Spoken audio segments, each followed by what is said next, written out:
Monday Night Raw and SmackDown, all the shows on the West Coast. I guess that starts at 5 p.m. Yeah, well, the people I feel bad for are like the ones in the UK. The ones pay-per-views start at like 3 a.m. Jesus Christ! Once that, Mike, do you think if you lived in Europe, where it would be this sometimes 12-hour difference, sometimes, or sorry, not 12-hour difference, but that like 5 or 6 hour difference, would you wait up? I don't know. It really depends on what the rest of my life is like over there. Because I feel as though to make that work, this is the Street Brothers Wrestling Podcast, of course. That's why we're talking about professional wrestling. But I feel like to make that work, God, it's like planning for WrestleMania is like a 2-day thing. You're like, okay. Yeah. I'd be like, I'm not working the next day. I'm not working that day. You're not working the day before. You're not working the next, because WrestleMania is already a 6, 7, 8 hour experience. Like you'll be up until 9 a.m. Yeah. From kind of 3 till 9, let's say. I remember I saw a clip. I forget what country it was, but it was some European country, and they were watching a pay-per-view live at the bar. I think it was the Royal Rumble or something, but it was getting late. It was reaching curfew, and then the cops came in right at the end of the Royal Rumble, and they shut off the show, and everyone was booing them. No way. Didn't get to see the end of the Rumble. Wait, this past Rumble? You're talking about a recent No, not curfew? this year. This was like 2 or 3 years ago. Wow. But I guess it was like 4 a.m, and the cops were like, this bar's got to close, people. But they wanted to see the end of the Rumble. The bar is closed. Well, I remember. Yeah. Do you remember it was, I guess, when the Olympics were in Italy, I think, the Winter Olympics. Torino? 2006? Okay. The one with the time we lost. Okay, after that then. The one that would have been like 2012. Are we talking Winter Olympics? Yeah, Winter Olympics. Well, 2010 was Vancouver. Yeah. So 4 years after, I think it was Sochi. Sochi! Yes, I do recall the Sochi and the time difference thing, and there was this kind of push for bars to be allowed to not only open earlier, but serve booze earlier. I remember that. Yeah, they're like, 6 a.m. you can drink because Canada's playing. You can recall that. And, oh, God, I would love to find the clip on YouTube because it has to be. It's a fucking news. It has to be there. But Matt, my roommate, was on kind of like a Kitchener-Waterloo CTV news thing one morning. So he's out front of one of the bars that was petitioning for this, one of the big sports bars. And outside, it's in the summer place, it's a big open market. But in the wintertime, they flood it, and then it's just an ice rink. So he was just there one morning, learning how to skate. Never skated before, kind of third year university or something like that. Mm-hmm. And he gets asked about that and how he feels. What the bar's opening? Do you think are you going to go? And God, I would love to find. I wonder if he remembers verbatim. It was.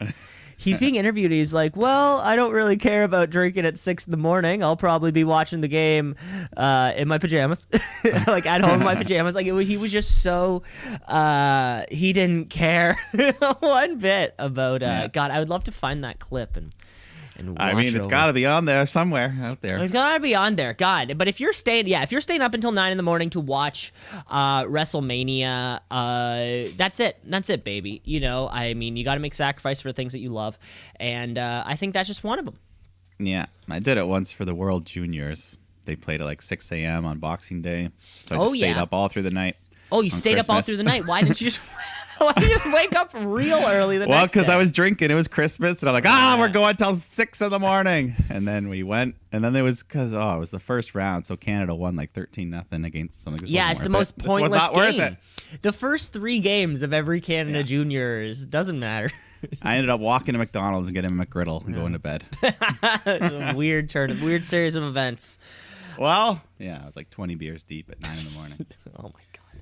Well, it was carried over from Christmas. Of course, carried over from Christmas night. And there may have been, of course, some white wine. The morning time, of course, orange juice and champagne. I'm one of those white people. You're a mimosa man. I'm a mimosa man. That's what they call me. They call me the bottomless mimosa man. I'm usually an afternoon. I'll cruise in the afternoon with my drink. Yeah, the morning time of Christmas, as you became an adult, became weird because... Someone handed me one, I drink it for sure. Of course, but Mike, you don't drink coffee, but when you throw coffee into the mix there, it's like you want to wake up and have a morning coffee, but then orange juice and champagne's being thrown in your face, but you still want to drink, both. You want to drink both steadily. And I think this was the first Christmas morning where I got high. No, this would have been the second Christmas morning I got high. But yeah, so, it was all different. Nothing incriminating here on this show. Let's get into the professional wrestling because this went away. This really went away from us. It always happens. That always happens. Yeah, because I was watching... I was thinking about all this professional wrestling in different time zones. But that's it, folks. We got a great show. It's fun. We got a great show. Normal week. New game. Big week. Pardon? Big week. Oh yeah, it was funny. I was gonna say normal week, but with all of these things added. But yeah, well, it was a great show coming up. Of course, we have our weekly wrestling action. We got Revolution, or is it called Evolution? I don't know. Ask Paul Wight. It was close though. It was funny. We'll talk about it later in the show. We got a new game for the middle, which I'm real excited to play. But first, to kick off the show, let's crown a new Tweet of the Week champion. It's the Tweet of the Week. It's the Tweet of the Week. No fooling around. Before you say much, sure. I'll make a small prediction. I'll say the man's name starts with the letter R. Are you talking about one-time Tweet of the Week champion Ronnie Radke? No, I don't even remember who that is. He was, who is he? I think he's Paige's boyfriend. I think that's how he would have gotten. He would have tweeted. He would have tweeted somebody about something. He is a one-time Tweet of the Week champion. He's a one-time Tweet of the Week champion. But when it comes to remember there was that little time period on Smackdown a bunch of years ago when Jericho, AJ Styles, and Kevin Owens were all just kind of trading back the U.S. title in very short periods of time. Do you remember this? And then I think there was actually a false finish one time, and AJ Styles just gets the belt back the next night or the next Smackdown. I love it when a competitor is synonymous with a championship for a period of time, and they just keep coming back for it. I love when you look back in the record books, and it just bounces back and forth. You win it, then you lose it, get it back, you lose it, because it proves that you want something. Right? It proves that you're striving for a particularly sought-after title. This week's Tweet of the Week champion goes and new 8-time Tweet of the Week champion Randy Orton. Randy the Randman, Randy Orton, who somehow this just happened. I love when Twitter just happened without anything. Worlds collide. Without anything specific, of course, kicking off, Crank That Soulja Boy. Okay, so he tweets out. Here's the we're gonna follow the logic. Rap game faker than WWE. And then we have actually just one-time True League champion T-Bar, who's always also there on Twitter. By the way, he's all over the place sometimes. He responds with, does the rap game take years off your life and leave you with countless injuries and debilitating pain? Oh, well, maybe just stick to super soaking hose or whatever you did 15 years ago. Yeah. That's not bad. I like that. I do like that one. Randy Orton responds to it all. Fake. Dare this prick to step up. He don't like movies. Consider us actors that do stunts without pads 200 days a year and don't bitch when we get surgically repaired and then come right back. Consider us 100 times tougher than anyone you've come across. Ain't nothing but a bitch ass. Oh. Bitch ass. Soulja Boy isn't going to take this, if we know anything from the mid-2000s is that, 50 Cent, Ja Rule, you can't just let a rap beef Stop right there. Absolutely not. Soldier Boy, do you know who the fuck I am? I'll bring the real wrestling. Don't play with me, Randy Orton. Lots of ends, too. Almost saying it like he was saying it like an announcer, like a fan would. Crank. Randy responds, crank that. Came out in 2007. You had a hell of a year. Serious cash. Hats off to you, my dude. Here's the thing, though. I like rap. I bump that shit all day, whether it's Tunchi, Meek, Jay-Z. But you can call what I do to survive fake. Fuck that. Come to my world and say that. Dare ya. Oh my God, Soldier Boy. If you mad, I spit facts that just say that. What you do is fake. When I stand on that, what I do is real. Come to your world. LOL, welcome to Soldier World, which almost kind of sounds like a ripoff of Astro World, if you're me. But hey, Randy Orton responds, you spit facts. Seem like all you spittin' is the same mess you rap about. Nut. Clear your throat, my dog, and be there. Enough talk. Back it up. See, if you want, I think, what we're seeing right now is an emergence of non-wrestlers moving themselves into the world. Is this an example of maybe, the WWE going the Bad Bunny route, the Shaq route? Get somebody involved. You need somebody to get that started. Randy Orton's your man. Yeah, I think Soulja Boy just got worked into it. He doesn't even know what's going on. Yeah, imagine getting worked so hard that you get a job out of it. I mean, like a month or two ago, Cardi B, the same thing happened with her. She started popping off against Lacey Evans. Yeah, nothing happened of that, though. Would have been nice to see... Lacey got pregnant. That's what happened. Oh, yeah, that's a good point. That's too bad. But, yeah, Soulja Boy. Kiss Me Through the Phone, though. That was another hit he had. Yeah, big song. Big song. But once again, 2008. So it's been a long time. Randman, though, still at it.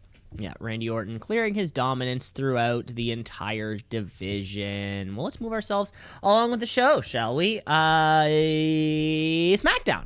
Okay, folks, it's Friday night. It's time for Smackdown Live. It used to be on Tuesday, but then I think it was on Friday before, though. No, wait, they used to film it on a Thursday and then release it. It's just Smackdown Live. Yeah, that old blue brand. That old blue brand where it appears, where we're sort of getting into things. I mean, Edge has already made his selection to take on Roman Reigns at WrestleMania, and Bianca Belair is yet to make her choice.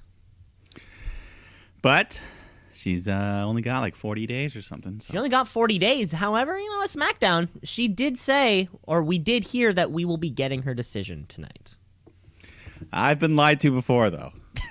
Just in wrestling. In wrestling or just general? Yeah. Okay. Yeah. All both, but Bianca Belair, we'll see. I trust her right now.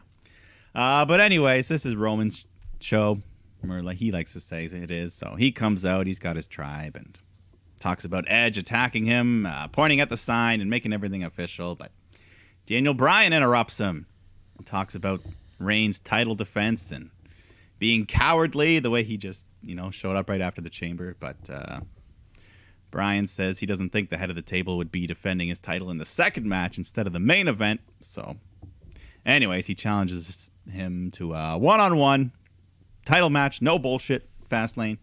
But Uso grabs the mic and says, nah, get back in the line. So, anyways, they ambush him, and we find out later Bryan's going to fight Uso. Later on in the show, who is the line then? Isn't Daniel Bryan getting in line? I think so. I mean, no one else is staying. That's what I'm wondering. Jey Uso's like, you got to get in line. He's like, okay, yeah. I'm in line. Who is the line? Yeah, you're right. After what we saw there, coming off the Chamber, it's right. We didn't get the Roman Reigns Daniel Bryan banger match that we deserve. Yeah, that we know we could and should and hopefully will.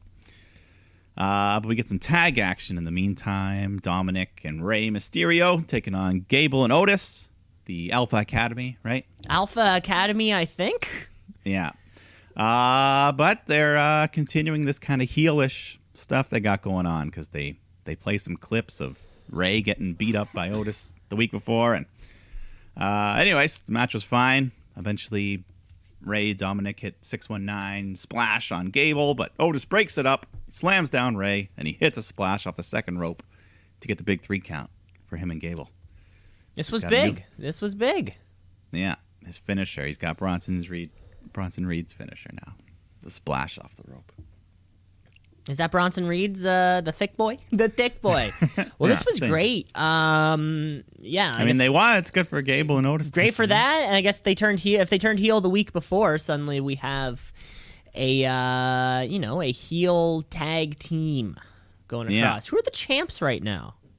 The Dirty Dogs. The Dirty Dogs, right? And if you might say, who are the Dirty Dogs? That took me a second. You're right, because I'm like, I know it's not Street Profits, and I'm like, I know the New Day is on Raw. That was sort of well, exactly. I mean, God, I don't know who's anywhere anymore. Hopefully, this means though that they're trying to get the teams going on SmackDown. Yeah, we're having non-title matches and stuff. So. Yeah, that's great. And the Mysterios is that's an easy babyface team. Oh yeah, anyone's gonna cheer for them. Yeah. But then Apollo Crews comes out. He's got a new look. I guess MJF inspired. He's got a scarf now. That's automatic heel heat when you come out with the scarf. Yeah, because it's sort of like taking the Randy Orton approach, where Randy Orton wears his little trunks, but then with the sleeveless hoodie, it's like, what's the point of even wearing the sleeveless hoodie? So when you come out in just your trunks and a sash like this, I mean, you're thinking there's literally no point for you to be wearing the sash. It's not covering. It's not keeping you warm. Well, that would be the point, right? That's what makes Randy Orton's functionally sleeveless hoodie so dumb. But he cuts a promo. I think he explains it's got some deeper meaning to him, his heritage, his background. I don't know. Mm-hmm. But anyways, he's healed now. He attacked Big E. He's done being nice and respectful. But eventually Nakamura interrupts him, and they have a match. But Crews just showing that aggressive heelish styles. He's trying to use the steel steps at one point, but the ref stops him. Then I think later on the scarf comes into play because Nakamura's got him a sleeper hold, but Apollo just grabs onto that scarf in the corner and uses it to just kind of pull himself over, slam Nakamura into the turnbuckle, and then he hits an Olympic slam to get the win. An new Olympic attitude working. Slam. Yeah, or an ankle slam if you prefer.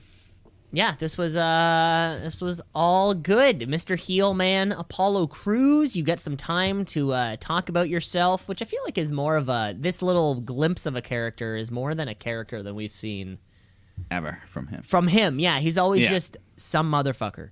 But yeah, so if he's back, better than ever, mid-card push. They had that tease where with him and Heyman and Roman, if he's rubbing elbows with them, that's going to get him some good. He's rubbing elbows over there. Big E's looking for a challenger, so who the heck knows? Yeah. It's looking better for him. Amen. He's always been good in the ring, so hopefully now he can fill out the rest of his character. Mm-hmm. But let's go to the women's action. Liv Morgan taking on Tamina. And some singles action here, but they got their partners at ringside. Natalya was kind of different. She almost looked like Lacey Evans this week. She had like red lipstick on. And well, yeah, I think for the first time in about 6.5 years, she wasn't wearing a pink cat costume. I think that's what I mean. I was like, wait, who is this person? Yeah, I'm just so used to seeing an adult wearing cat ears. That's what. Well, I don't know.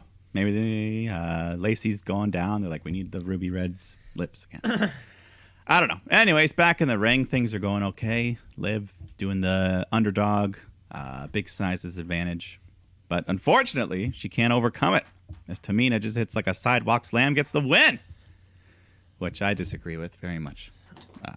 Riot Squad can never catch a break. It's bullshit. Well, commentary kept putting over Natalya's training or influence that she's done with Tamina. Which I felt almost like a pseudo managerial / take you under my wing and teach you kind of. She's like fucking one of the oldest on the roster. But there's always room to improve. I know, but but yeah, do it to Liv. Do it to At least Liv. that's what I think commentary was putting over. So that's why Tamina got the win. If it's supposed to be this big thing, yeah. I mean, Yeah, just they got nothing for the Riot Squad. We've got nothing for the Riot Squad. Just put them somewhere else. Put them anywhere. I don't know. Yeah. But anyways, Adam Pearce, Sonya Deville, they come out because it's time. Bianca Belair, they bring her out. We want to get the official announcement of her decision for WrestleMania. But before she can tell us anything, Reginald comes out to interrupt, who appears to just be on his own these days. Carmella's nowhere to be seen. But he puts over Bianca, says, you shouldn't challenge Sasha or you're going to lose. But then Sasha comes out and she's like, get out of my business, Reggie. You never speak for me. Shoves him away. Excuse me. But then she tells Belair, I'm the standard. You want to make history, then choose me. So Bianca gives her whole EST promo and closes it out with the point at the WrestleMania sign. Says, it's on, as the pyro goes off. So it's official. We're getting the one we wanted. We're getting the matchup we thought we were gonna get. Yeah. Yeah. Belair, Sasha Banks. Weird they're both on fucking SmackDown, though. Does that feel weird? Yeah. Some years Raw hogs it, so whatever.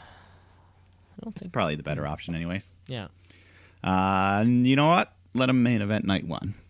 Belair, Sasha. Yeah, it's 2 nights. Well, I mean, and this Roman Edge, the Roman Edge matchup feels like a fucking main event too. Is there a chance that SmackDown could main event both nights of WrestleMania? That would be huge for the bigger brand.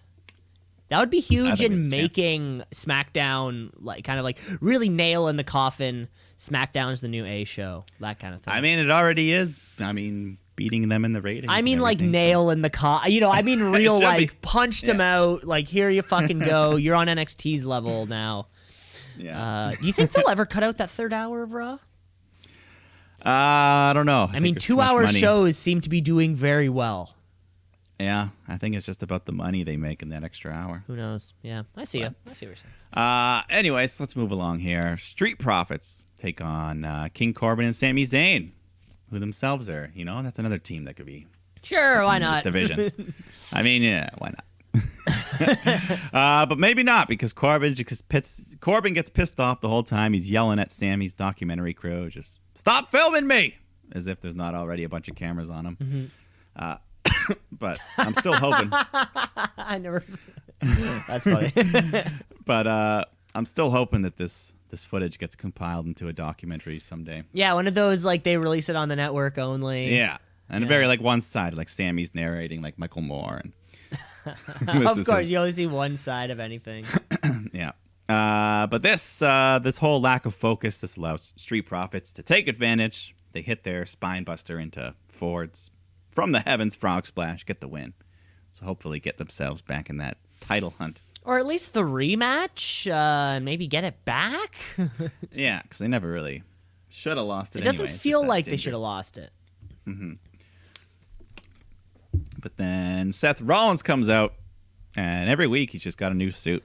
I feel like when he's looking when fresh. He had the baby. He just went suit shopping when he had the baby. Yeah, he took his paternity leave paycheck and just went for it. Yeah, but so he comes strolling out, cuts a promo. He says the complaint that he wrote to WWE management got a big response online. Cesaro interrupts. He's pissed off, so Seth tries to calm him down and talk him up, saying, you're the man, you're strong, you're a star. One of the most gifted performers, but you always seem to come up short. You need that killer instinct, and I can give it to you. But how'd that work for Murphy, Seth, huh? Yeah, I think Seth's 0 for 1, I guess. Yeah. But anyway, Cesaro declines, and he grabs Seth and just gives him a big old swing around the ring. Big old swing. But, a big old swing could mean a big old match coming up soon. I guess. I mean, neither of them really have anything going for Mania time, so... And I don't think Cesaro Rollins is really something we've seen before. I mean, unless they want to throw him in that Intercontinental ladder match, who knows? Who knows? The match that hasn't been booked yet. Yeah. But, let's go to the main event of this show. Daniel Bryan takes on Jey Uso. And if Bryan wins, he will get that one-on-one match for the Universal title at Fastlane. So, they have a nice match here. They've had some good some good chemistry from the past year, feuding with Roman and everything. But anyways, eventually they fight outside the ring. Uso just rams Bryan's leg into the steel steps repeatedly as the ref counts. He doesn't stop, and they reach 10, so double count out. No result. That was a bummer. They get back in the ring, and Bryan puts him in the last yes lock, and then Reigns just comes rushing in, beats the shit out of Bryan. But he gets him into the yes lock, so Uso has to super kick him to save Reigns. And Reigns follows up with a spear, and then the guillotine to knock out Bryan and close the show. Yeah, it sucks when we waited the whole show to have this little count out. That sucks, Like, if you're going to count it out, let's just count it out right away, baby. Let's just count it out. Is there a multi-man match coming out of this, maybe? We have Edge. We've got the Uso, Reigns, Daniel Bryan. Everyone's hovering around what's going on right there. Yeah, I think Bryan will still get a shot at Fastlane some way or another. Mm-hmm. But, I guess we got a couple weeks to figure that out. Yeah. Well, or maybe we won't figure it out, and it'll be announced on social media the day before. You never know. You never know. Didn't that happen? Didn't that happen with a main event or a title match recently? I mean, yeah, things like that have happened, sure. Crap, I can't remember, but I think it was actually like title change announced. I can't remember what it was. Either way, that was your SmackDown show. And yeah, Mike, like you said, I think we're probably 3 weeks away from maybe 2 weeks away. 2 weeks away from. I don't know. It goes fast, like the lane. It goes fast like the lane, right? We're on the road. So either pull over or fucking put on the gas. That was SmackDown Live. Let's move across the brands to, so picture SmackDown is like, like a 17-year-old, football player, high school football player, right? He's got the Letterman jacket. He's got the nice haircut. He's dating the head cheerleader. He's got offers from... University of Florida. He's got an offer from USC, the guaranteed starting position to some of the best football teams in the country. And that's our SmackDown Live. And then and then of course, we have a brother. We have our Monday Night Raw, who's kind of like 12, turning 13, a little gangly. They have to wear like thick Coke bottle glasses. Maybe like a touch of scoliosis. They have many overweight friends, and they play Dungeons and Dragons in the basement. Picture like that, you can kind of, because there's always got to be one sibling that's superior to the other. Just like there's a show. Yeah. So you made the gap pretty big. I made the gap pretty big these days. Like the teeth of the Raw. Like the teeth of the younger brother. No, maybe it's like the older brother. I don't know. Yeah, okay, age-wise, it should be older. Should be the older brother. Well, let's get into Monday Night Raw. Age and length. It's a little bit longer. They've been around for a little bit more. But yeah, this is our backdoor Monday Night Raw. Let's get raw.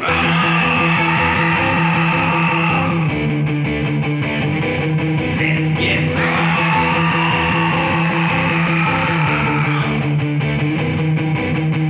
Where, of course, Mr.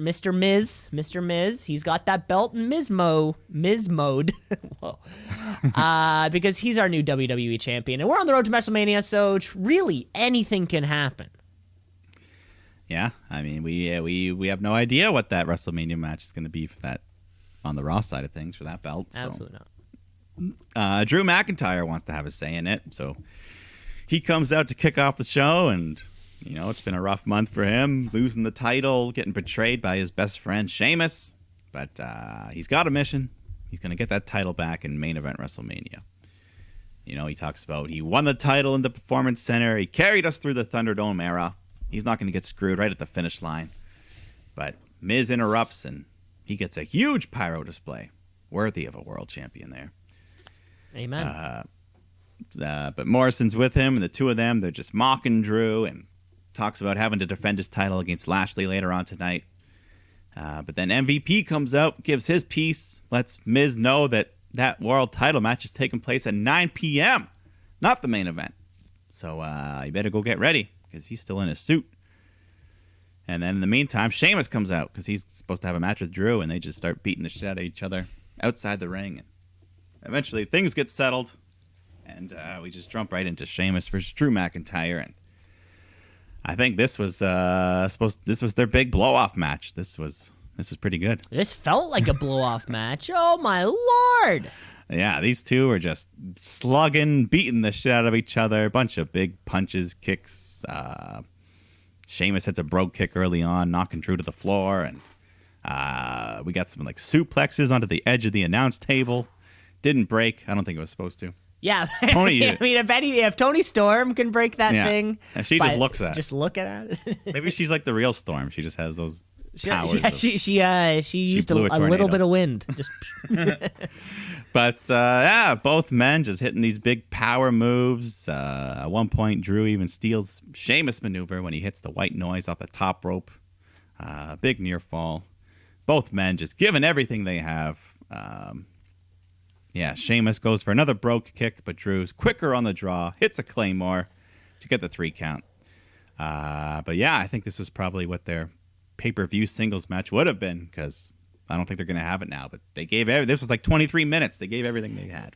And this happens every once in a while where you get that pay-per-view quality match on television. Sometimes it happens, and this one happened with no hype to it. I mean, of course, our weeks of kind of building, but no, the matches this Sunday we're like, wow, okay. Kind of promo. This was so good for a television match. Yeah, no, I loved everything about this. Yeah. They even showed the slow-mo replay at the end, and Drew really got Sheamus good in the face with that Claymore. Oh yeah, got him right in the jaw, mate. Yeah, right in the kisser. There's another word. The gob. Right in the gob. Yeah, that's the one. So great match. Yeah. But let's move on. They can't all be great, because up next we got Nia Jax taking on Naomi. They're tag partners at ringside, but anyways, Naomi just gets tossed around, gets a few kicks in here and there, but Nia hits the one-arm powerbomb, which she has stolen from Raquel, and that gets her the win. God, I feel like the ratio of amount of time Naomi's took off versus amount of time she's lost since she's been back. That's whatever graph that's on, the scale is all over the place. When she returned to back up Lana, we had that vibe of, this is a new little team. They're coming together. But now, they're just kind of getting beaten and divided like the Riot Squad over on the other brand. Yeah. Yeah, I don't know what the point is. I guess losing to Nia Jax is supposed to be not a problem, right? She pinned Asuka, she pinned Sasha. Yeah. So it's not that, but it's losing so quickly and momentum stoppingly. Yeah. No, I don't like it that much. Yeah. We get another coming soon video for Rhea Ripley, so hopefully can't come soon enough. Yeah, hopefully very soon. I'll tell you that much. But I feel like once it's at the next week point, they'll say next week, so we're still at least 2 weeks away. Oh yeah, they'll always tell us whenever it's about to happen. They'll tell us it's about to happen. Yeah. But what is supposed to about to happen is 9 p.m. The Miz got to defend his WWE title against Bobby Lashley. So Bobby comes out. He's got MVP with him. The Miz music hits, but he does not appear. So they look around like, what the fuck? We cut backstage, and Miz is keeled over in pain, clutching at his stomach. Adam Pearce says, what the hell's going on here? And he says he's sick. He's cramping up. He's got it coming out both ends. And Pearce tells him he's got an obligation as the champion to defend. But Lashley, he says, fuck this. And he runs backstage to go get Miz himself. He just grabs him, shoves him to the ground, and Pearce tells Miz If I have to drag you out there myself, you will defend the title at 10 o'clock. So he bought himself an hour. Bought himself an hour. Mike, has a match ever been called off due to or DQ'd due to diarrhea? Like, has that ever happened where like it's like count out because the other guy just runs out of the ring? No, I mean wrestlers have talked about in interviews just shitting themselves in the ring before because they wrestled and they didn't feel good and a bump just hits them hard and boom. And people in the front row, they can tell, but people on TV, they usually don't know. People in the front row, oh yeah, they can tell. Yeah. I mean, John Cena talked about it. CM Punk talked about it. Gross. They've shit their pants. Okay, but I meant kayfabe. I meant a kayfabe shit. I didn't mean a real life shit. Well, that's just, you got the real answer, baby. But anyways, Braun Strowman comes out. He's angry. He's talking about Shane McMahon and Adam Pearce. He's always bitching about them lately. Hey, man. I think he's just mad that Raw Underground disappeared. Yeah, well, I mean, that was all he had. He was like, "Oh, guys, I even rented out. He paid a full year lease on the place. Yeah. So now I bought these gloves. Yeah, now he has to like rent it out, to other underground fight clubs. Mm-hmm. But anyways, so Pierce and Shane, they come out, try to calm him down, and Shane says, "You're angry that you're not reaching your own personal goals." And he just starts throwing these little insults at him and talks about conflict resolution and tells Strowman that his tag partner for tonight is Adam Pearce. And Pearce is like, "What?" But Shane says, "I'll sweeten the pot and you guys get to go for the Raw tag titles." So Braun's like, "All right." But Pearce screws this up. He's going to get these hands. And then he just kind of shakes Pearce around. Yeah, didn't we predict some kind of Adam Pearce, Shane O'Mac related thing? Did we? I think we may have brought it up a couple. I think Strowman, Shane O'Mac. I think that's what they're leading. Yeah, to. I think something around here. Yeah, somewhere these. I think WrestleMania, Shane, Braun, because Braun's been calling Shane out a lot lately. It's why? Okay. I don't know why. But anyways, let's have that Raw tag title match right now. So the Hurt Business comes out to defend against Braun and Adam Pearce. Pearce is still in his suit. They couldn't even bring out a pair of track pants. That'd be a good look, though. Like, if that's your in-ring gear, is a full suit. You look like John Wick out there. It's tough, though. I mean, those shoes don't have the same grip. I guess. Unless, I don't know. Anyways, we'll see if it matters, because Braun just starts the match in the ring, and he's doing everything on his own, just tossing the Hurt Business all over the place. They try to double team him, but he fights back, and he hits his power slam on Shelton. He can win the match right here. But then Shane jumps on the apron and says, "Braun, tag him in. It's over." And then they just look at Shane like, what the fuck? So Braun angrily tags in Pearce. He goes for the cover, but Shelton reverses it into a pin of his own and holds Pearce down for the 3 count to retain the titles. So Braun's pissed. He yells at Shane. So that's why I think they're going to fight at Mania, Braun and Shane. Yeah, I can see it. I think that's what's going to happen, because we can't have WrestleMania without either Braun Strowman or Shane McMahon in a match. So why not just put them in the same one?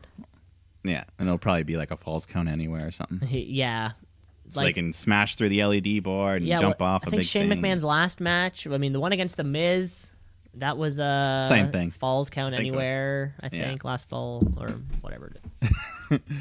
Backstage. Bad Bunny, that's who it was. I wrote BB down.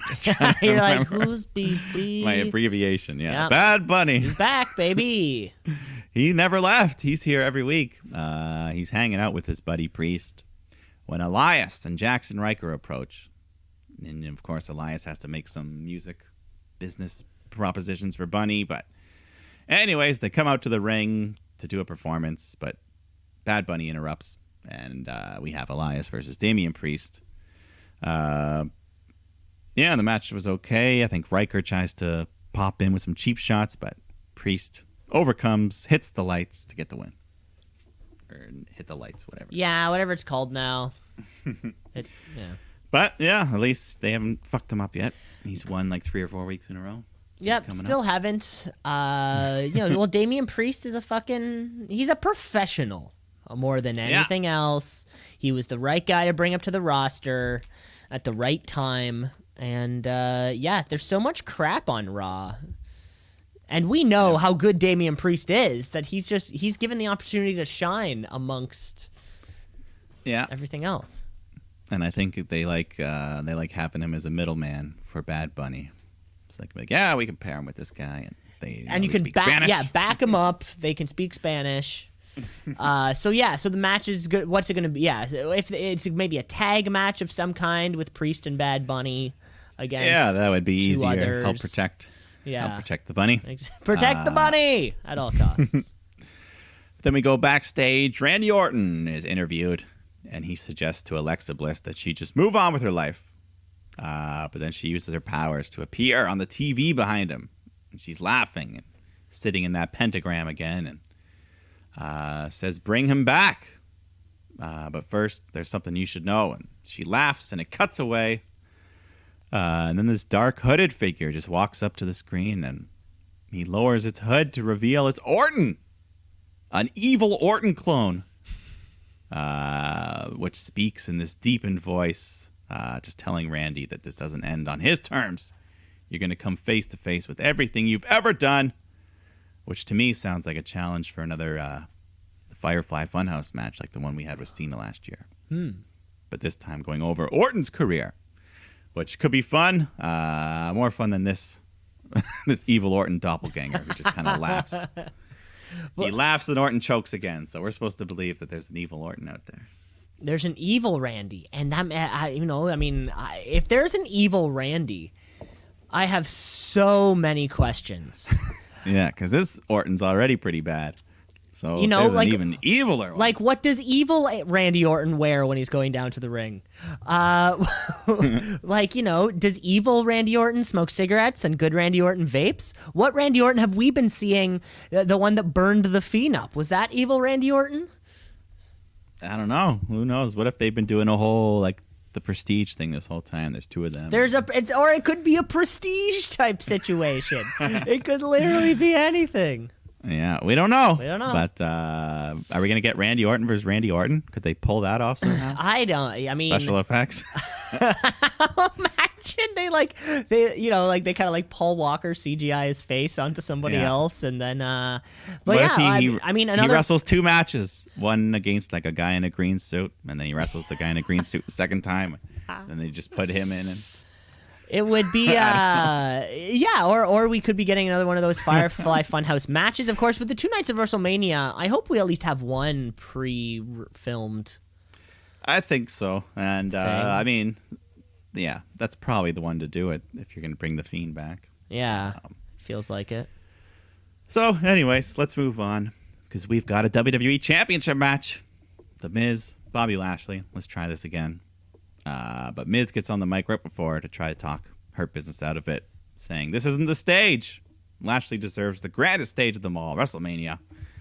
But MVP says, "Nah, we're doing this right now." So the bell rings. Miz rolls under the ropes, grabs his WWE title, and just sprints out of there. The ref counts to 10. That's a count out. Bobby wins, but Miz keeps his title. Classic. A fucking classic. See, at least the Smackdown one, Miz didn't waste your time like that Smackdown main event. He just took the belt and ran. Count out, it's over with. At least, boom. Yeah, I didn't wait all show. But we go backstage. People are pissed off. Shane says, "This isn't going to stand. Not on my watch. So we are having this championship match tonight." MVP shows up and says, "This is bullshit." And it was uncensored. So that's a big one. Yeah, you think that was a miss? Or an intended bullshit? I think they're allowed. They're allowed one bullshit. You get one. Yeah, everybody gets one. So anyways, he's pissed. He says, "Twice we've been out there, man. Twice we've been screwed." Shane says he's considering stripping the Miz of the title over this. So this is serious. We got to settle this before the night's over. Yeah. But in the meantime, Charlotte Flair comes out, cuts a promo, and she puts over Asuka for busting her ass as a champion, and talks about her dad and Lacey Evans, and we're only 6 weeks away from Mania. So, and since Sasha Banks already got Bianca Belair, who's Asuka's challenger? She wants a piece. And then they show a slow-mo replay from last week of Asuka's teeth just literally being kicked from her head. Flying out of her face. Oh, yeah, that was vicious. But so we don't know her status, but I'm assuming she's going to be back to defend her title. And Charlotte says, I'm going to be the one to challenge her. But then Shayna and Nia come out, and they cut a promo. They want a piece. They insult Charlotte. They tell her the whole locker room doesn't like you. And eventually they get in the ring and beat her down. And then we have a singles match. Shayna takes on Charlotte. So Charlotte kind of dealing with the 2-on-1 there. And Nia's charging at her, but gets slammed into the steps. And I think back in the ring, eventually she hits the natural selection and pins Shayna Baszler. Yeah, and what the hell's going on here, Mike? What the hell is going on? The Raw here? Women's title scene is a mess. So, yeah, so we need Rhea Ripley so bad. Oh, my God. So this is now the second time that, the Baszler-Jax combo come out. Yeah, two I don't know. Different. I don't know. It just feels weird. I guess you do a lot of work to build up Jax and Baszler, but it's fucking Charlotte. So obviously she's the highest priority. She's the higher priority. I think they really, Lacey getting pregnant really just blew up that whole story, and Charlotte's just like, well, we did all that for nothing. They were screwed. They were screwed like a month. I mean, before. It wasn't good to begin with, but like we wasted all that time. That's like if we didn't get the spider reveal from the Rowan's cage. Oh, what's in the cage? Do you think that literally? Do you think after Lacey Evans kind of told everyone she was pregnant, somebody backstage was like, okay, who else can we make pregnant? Like, who else can Ric Flair be the baby daddy of? Like, was there this option of a storyline where Ric Flair's just banging the entire women's division behind Charlotte's back? I don't know. I feel like that would have been easier to crawl out of than whatever we're doing now. And I'm sure Asuka, maybe it's this two-pronged thing. Asuka getting kicked in the teeth right after Lacey Evans removing herself from competition. At this point, it seems like it's going to be Asuka Charlotte, and we just have to get there. Asuka Charlotte and get there? I mean, that sounds fine, but the match will be fine. We've seen it before. What about Asuka? What about Asuka Charlotte? Rhea Ripley? I mean, if Ripley can get in there, that's the best option of anything. Well, obviously, because I'm trying to think. Like when we're booking somebody onto the main roster or whatever you do, and then you just slowly, they get those little wins. Mm-hmm. I mean, obviously Rhea Ripley gets those little wins. Yeah. You know who could be fighting that never gets to fight? Who never gets to fight? But Mia Yim. Reckoning. I mean, she's back. Let her fight. Let her fight.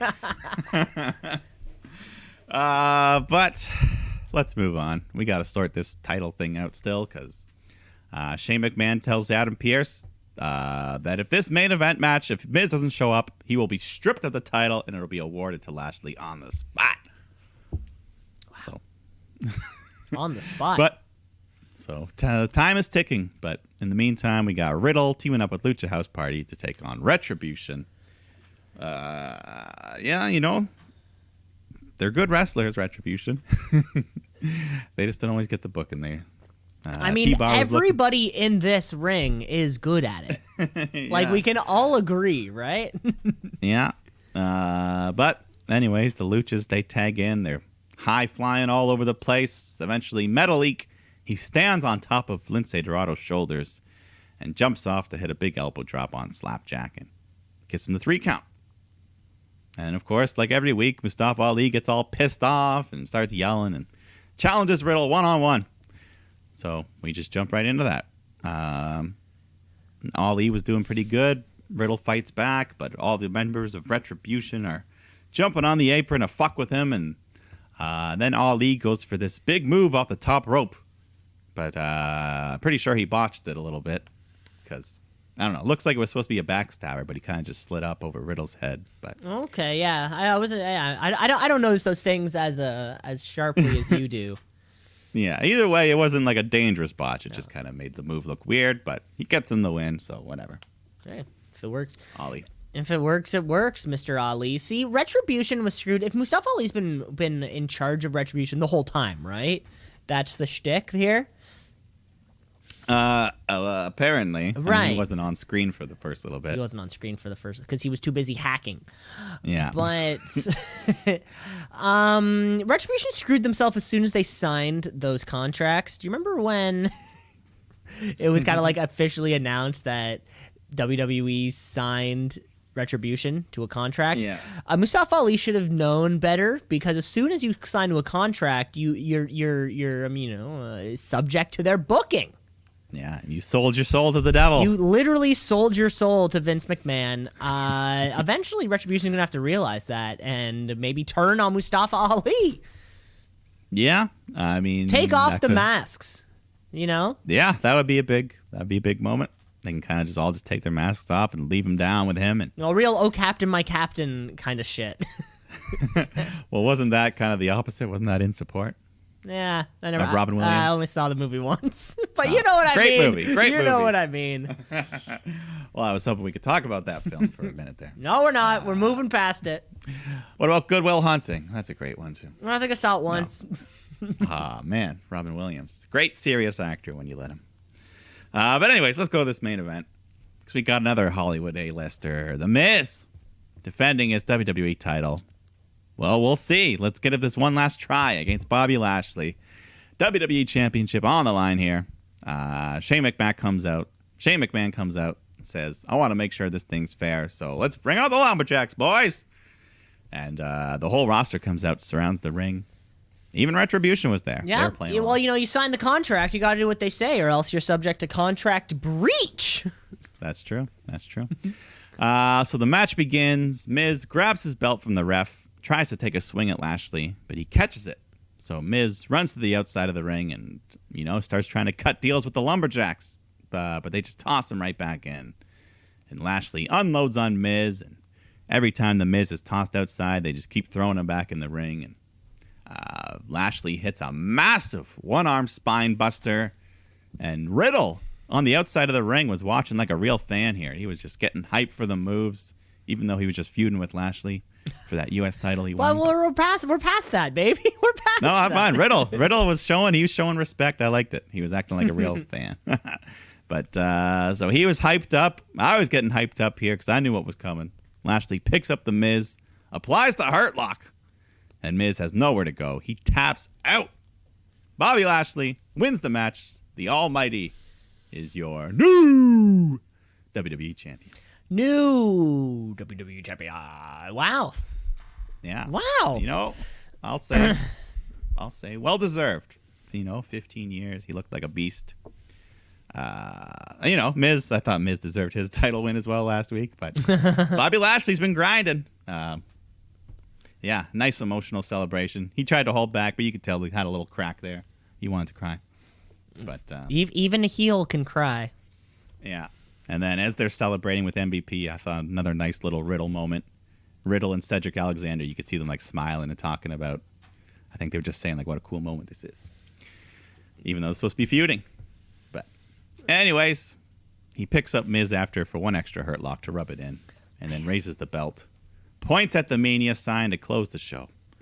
Wow. So he's going to Mania. I mean, he is going to Mania, possibly as the WWE champion. Man, that Hurt Lock, when he like whips you around there, looks like an ad about like how it just looks like an adult shaking a baby. Yeah. The way your legs just kind of flail underneath your body. Yeah. I had my brother do that to me when I was younger. It didn't feel good.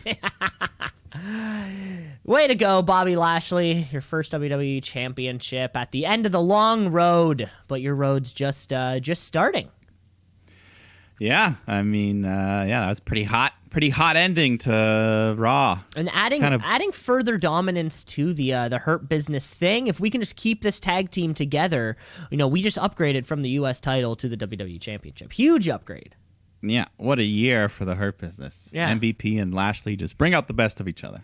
Yeah, something worked somewhere, and it's going great. But yeah, opens up this entire WWE Championship scene, main event. What the hell is happening? Who the heck knows? Let's get to Fastlane first. Mike, should we take a break? Let's take a break. Yeah, that was a lot of action. A lot of action, packed packed in there. We're going to take a quick break, come back with, of course, our Wednesday Night War, Revolution, and a fun new little game. So stick around. Yeah. Let's do it. Let's shoot, yeah, let's shoot, yeah, let's shoot, brother, brother, yeah, let's shoot, yeah, let's shoot, yeah, let's shoot, brother, brother, yeah. Back here, part 2 of the podcast, because big part 2 Wednesday night, Evolution is coming out on or it's happening on Sunday, I think. But before we get to that, though, we got a new little segment for you middle folks. So Mike, how about you kick it off for us? Well, we've got a lot of car analogies. We're on the road to WrestleMania, of course, the fast lane, everything.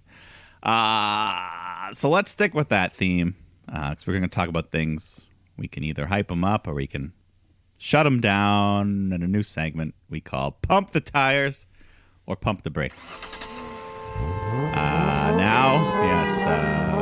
Well, we haven't done this segment before, so we'll just kind of see how it plays out. Perfect. Do you have anything prepared, or do you want me to just kind of lead the way? Mike, you're leading the way. It's your week. I'm real excited to hear what you have to say. All right. Well, let's just start simple. I'll just present you something, and we can say how we feel, because this just happened. We literally just talked about it a minute ago. Mm-hmm. So, Bobby Lashley is WWE Champion. I'm just going to say right away, I'll pump the tires on that. I think it's a good decision.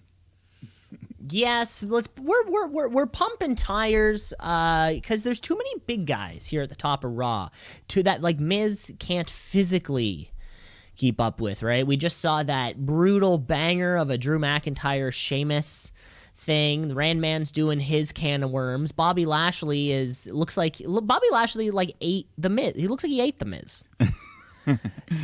Yeah, I mean, he's had a pretty consistent year. He's always been booked pretty well, looking strong. Had that U.S. title for a while. A long time. It felt I know he's been hovering around that main event scene. Hasn't quite broken through, but now he has. And yeah, let's see what he can do with it. And more than anything, it's just fresh matchups. We're keeping it fresh. Indeed. All right. Well, let me do another one, and we'll let you start this one off. Okay. How do you feel about Bad Bunny as a weekly performer? Eek. I'm gonna say I don't want to pump. I'm gonna pump the brakes on this one. Yeah. I'm gonna pump the brakes on this one, mainly because we're holding this 24/7 championship because it has WWE's name on it. And he gets to walk around with it, and that's great. But we shouldn't be seeing 24/7 championship matches. So as soon as that gets thrown into it, I'm out. I just tap out. And yeah, there's a lot of other people that should probably be getting screen time. But I get that it's a business and this is how it all works and the YouTube clicks and all that kind of thing. But yeah, I think we should, imagine who else could be spending, Rhea Ripley is coming to that show. Bad Bunny could potentially be taking up Rhea Ripley time. I mean, it's possible. But yeah, I'll pump the brakes a little as well. I'm not slamming the brakes, but a little pump, Just a little pump. Every week he's doing the same kind of thing. It's not doing a whole lot, I guess, other than their social media are like, hey, Bad Bunny's here. I bet their YouTube, completely unfounded thing to say, but yeah, you put the word Bad Bunny in your YouTube video and the hashtag and things like that, and then suddenly, they could be seeing huge views for all we know. Yes. All right. I'll give you a couple quick ones here. I'm going to make this statement. Kenny Omega versus Jon Moxley in the barbed wire death match will be one of the greatest gimmick matches you've ever seen. So we're hitting the gas, we're pumping the brakes on the statement. Yeah, gotcha. I guess. Yeah, I mean, this is the show. I'm gonna pump the tires on this one. It seems like when we heard about this, and we were saying this a couple weeks ago, where Kenny Omega's character is just strange. he's just like a weird person. He speaks oddly. He dresses oddly. Everything about him is just weird. And so, of course, his first big match after this kind of, this new gimmick change has to reflect that. And I think it's just ridiculous enough. And Jon Moxley is carrying with him constantly this big middle finger towards the WWE. And so anytime I think there's the option to do something that Vince McMahon would never do in a million years, Jon Moxley wants to do that thing. He wants to do that thing that was holding him back in the business for so many years. Who knows? Jon Moxley probably wishes he had a barbed wire death match, 7 years ago against Bray Wyatt, but it probably never happened because, of course, it's not going to happen. We're pumping the tires. It's going to be fun because both guys are going to be so invested into this very silly thing. Yeah, well, I don't even think it's going to be that silly. I think it's going to be very violent and extreme, and there's going to be blood. There's going to be some burns, maybe. Explosions. Burns in the second degree? I don't know. I think this is going to be I think this could even be a 5-star match. I got big expectations, so I'm pumping the tires heavy on this one. This could be a match of the year right here. I think the entire industry right now has huge expectations for this. Yeah.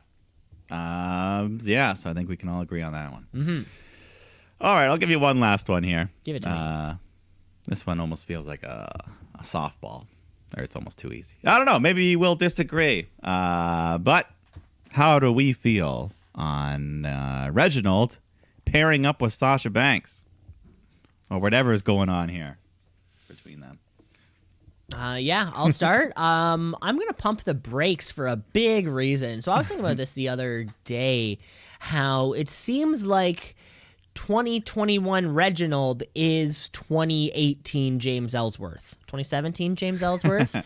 It's kind of like it's this non-wrestling character we've added to a professional wrestling, to a women's program for no reason. Mm-hmm. And that's what, or like, the when she was helping out Carmella as like the little thing, that's whatever. That's just like a butler type role. Yeah. But yeah, she's just kind of turned into new James Ellsworth. Yeah, like he's like we haven't even seen Carmella the last week or two, have we? Have you even heard of her? I don't think so. Yeah, so yeah, I'm gonna pump the brakes. But the one thing I will say is, I guess, if they want Sasha to be the clear heel against Bianca, this is one way to get people to, use Reggie as the buffer to get people to turn on her. Yeah, it could be almost, like a cop-out for a heel turn, because I think, Bianca Belair is way too babyface right now. Yeah, I love them both. I don't even know who I want to win at that Mania. I just want a damn good match, and that's what we'll get. Weird. So both Rumble winners are babyfaces taking on, or potentially taking on the heels on that brand. That's weird. Yeah, but either way, I think Reginald is not needed for this feud. But that's the only way I see it making sense, is if they want him to make Sasha more heel. Yeah. But anyways, that's all I have for this week. That was great. That was great. Feel free to come up with your own anytime. But throw that into the variety bag. We'll throw it into the bag of something we can just reach into at any point. Yeah. Well, that sounds great. Well, let's move on to our Wednesday night, of course. And we have AEW coming up this weekend. So let's close off with that. But it wouldn't be Wednesday without a war. We're talking NXT. NXT, what does it mean? I don't know, but it's some good wrestling. So NXT, watch and see. Gotta tap out a count out of 1, 2, 3, 4. Where NXT, we have a promised WWE Women's Tag Team match. Of course, between whatever their I guess we don't have team names here, but Raquel Gonzalez, Dakota Kai, Nia Jax, Shayna Baszler. We know what's on the line. We've been waiting for it, you and I. Been counting them down the weeks for this. Mm-hmm. I have a little calendar, and I've been putting little X's on every single day with a big circle on Wednesday night NXT. Yeah. Here is the opportunity for the tag belts to be ripped out of the hands of the what do they call her? The dominant force, the irresistible force. Yeah, irresistible force. Well, in the meantime, let's get some other tag action here. Because we got Oney Lorcan, Danny Burch teaming against Tommaso Ciampa, Timothy Thatcher. And one thing I noticed, Ciampa been growing his hair out. Or whatever hair he has on his head. Yeah, it's like it was a quarter of an inch, but wow. Yeah, but like I've never seen. I'm just used to the right down to the skin baldy. So. It was like, wow, he didn't buzz that day. Yeah, I'm like, So just sometimes those guys you got to use the Bic every single day. Yeah, I mean, you got guys that go down right to the grain. That's a heavy commitment there. You're using those kind of like Steve Austin. Yeah, you're using those like pack of Bic razors. You know that. Do you think someone does it for them? Like they show up early in makeup and they just like shave I wonder. their head Well, for you them? probably already have to show up early for makeup. I bet like they're there for you if you want them. You kind of have to like book your time. Yeah, like I'm booking my 30 minutes with hair and makeup right now, and then you're like, oh, give me a shave, give me this, that, the other. A straight razor shave. Give me yikes, yikes. That'd be funny. Yeah.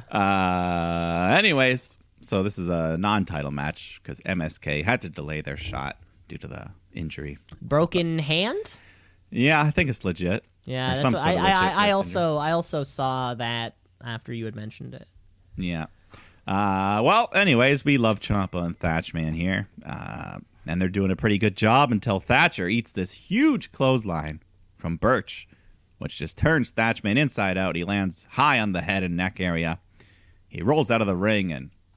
He had me for a second here. The way he was selling, I'm like, "What, was he really hurt?" He was grabbing his neck and like acting like he couldn't move his arm. Yeah, but I think he was just selling. Yeah, he was really just selling me. Yeah, what a clothesline! Of course, Well, I mean, I guess Danny Burch would have been learning possibly from One Lorcan, the Tweety League champion, who hurt himself countless times performing wrestling maneuvers in his basement. So yeah, it's a lot of strength. Yeah. But luckily, the Thatchman appears okay. He continues on, and him and Ciampa just doing some nice tandem moves together. Picking up. Yeah, we love this team, right? Mm-hmm. But later on in the match, Imperium come out just to kind of watch from the stage and just distracts Thatcher and Ciampa, and Birch Lorcan hit their finisher, get the win. Yeah. Yeah, that was it. Yeah. But I like keep Thatch and Ciampa. Keep them in this tag division for now. Was this where the Imperium arrival happened? Yeah, the three of them were just kind of standing right, up there the three watching. of them, of course, standing in their, army pose. Yeah. Just kind Still of hands waiting behind for the Walter back. to show Still up. waiting on Walter. Fuck, I feel like it's going to happen. It's gotta. Soon. I feel like it's going to happen real soon. He broke the record a few weeks ago for the UK title. Wow, whatever, 682 days or something crazy. wild like that. It has to happen because, God damn it, they promised us Finn and Walter. They promised it to us. You can't just take that from us, Trips. We did nothing to hurt you, so you can't hurt us like this. Well, I think it's COVID's fault. Hey, Trips, make it happen. He'll get it. Make it happen, bud. It'll happen. I see. I check out the stock prices. I know what's going on here in this company.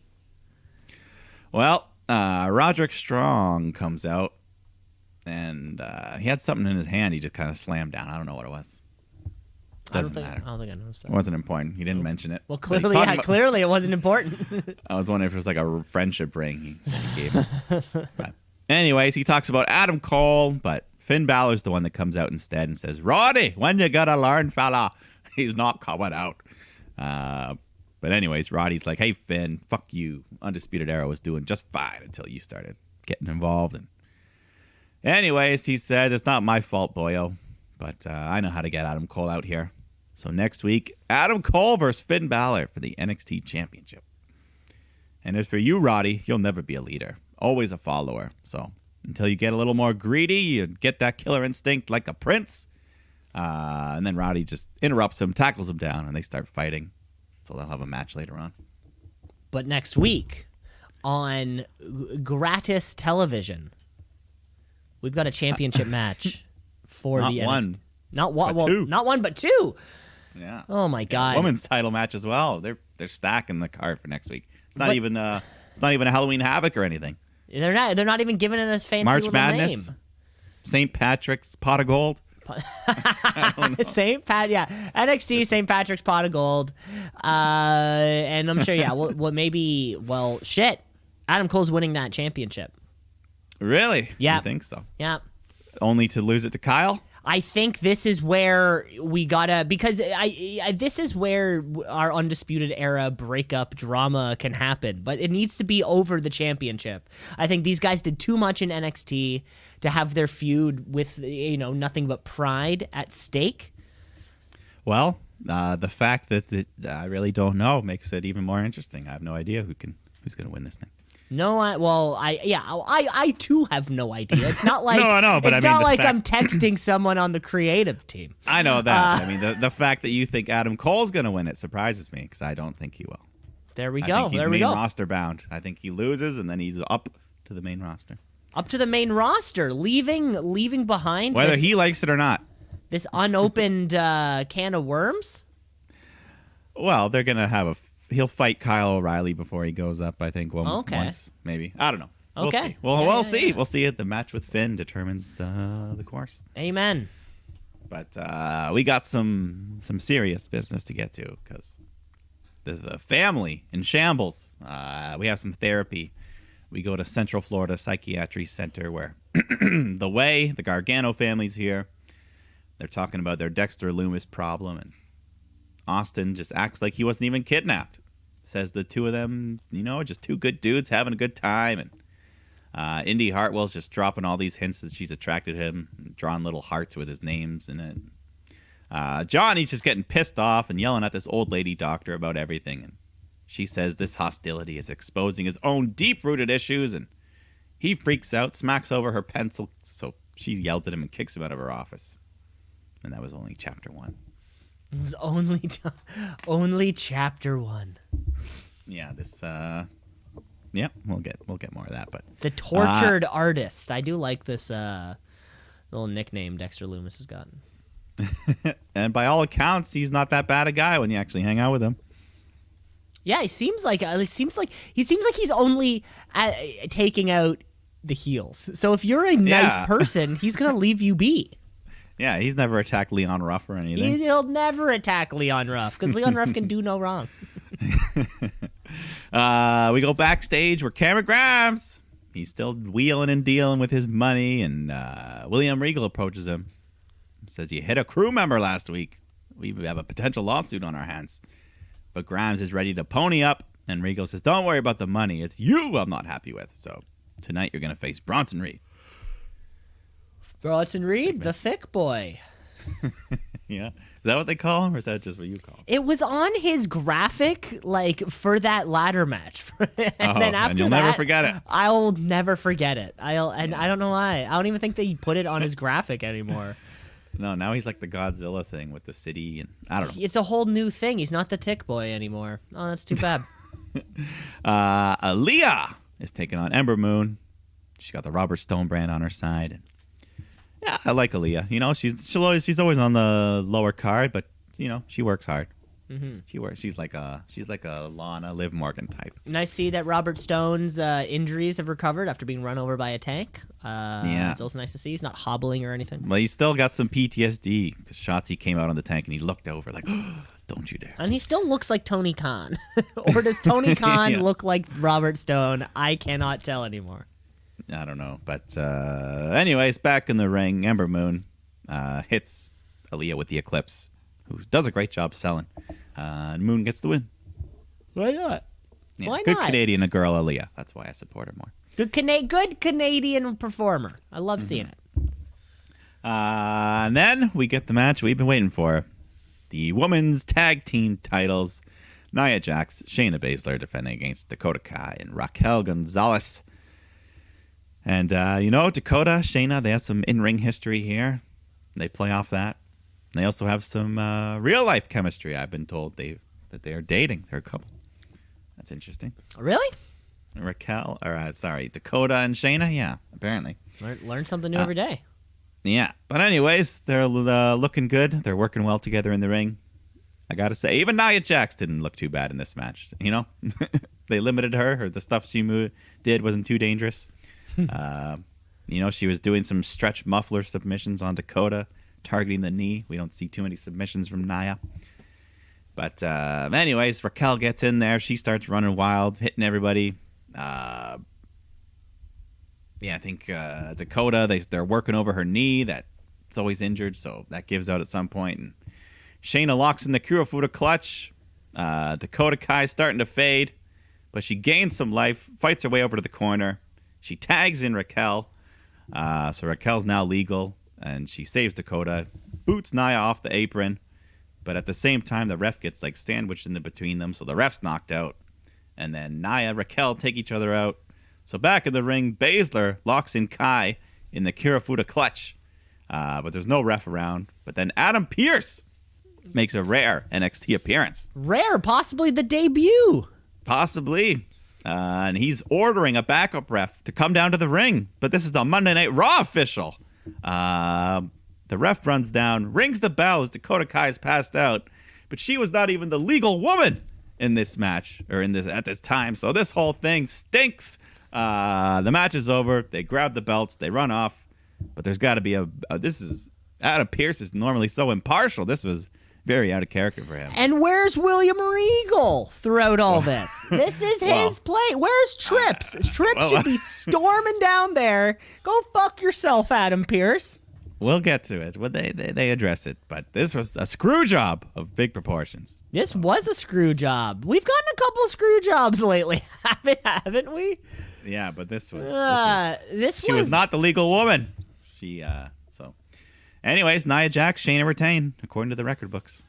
You know what though? I gotta say this was actually I feel like this was a good women's tag match.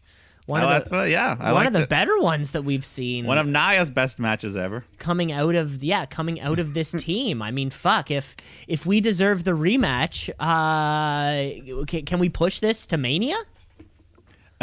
I don't know. We'll find out because they kind of addressed it a little bit.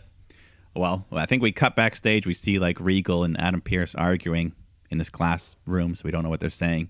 Mm-hmm. But then later on, Regal's interviewed, and he says because of tonight, next week, he'll make an announcement that will change the landscape of NXT.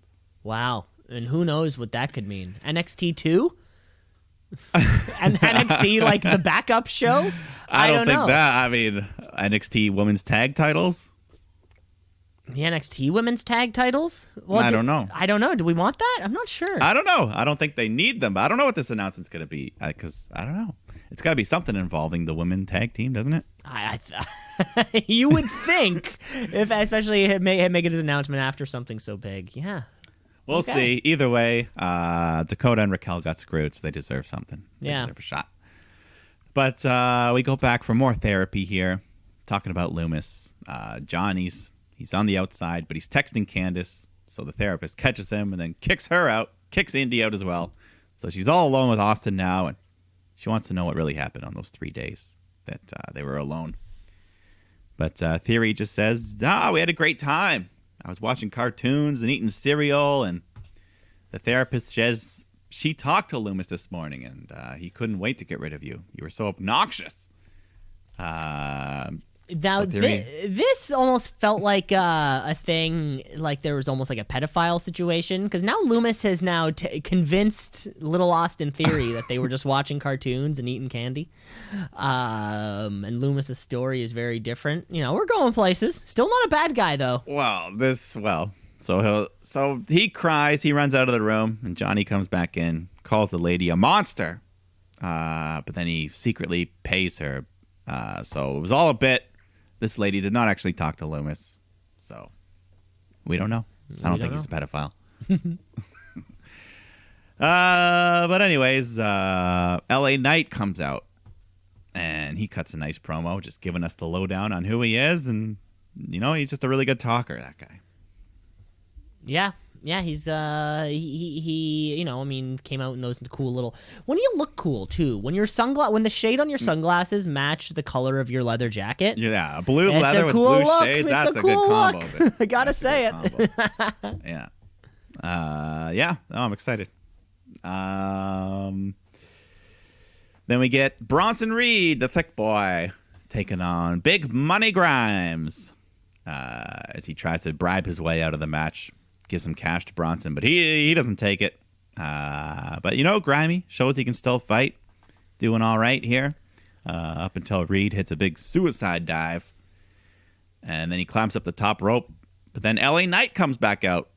He throws Cameron Grimes' hat into the ring, which distracts the ref as he's got to remove it. And then in the meantime, he knocks Bronson into the corner or off the top rope, and Grimes follows up with the cave-in.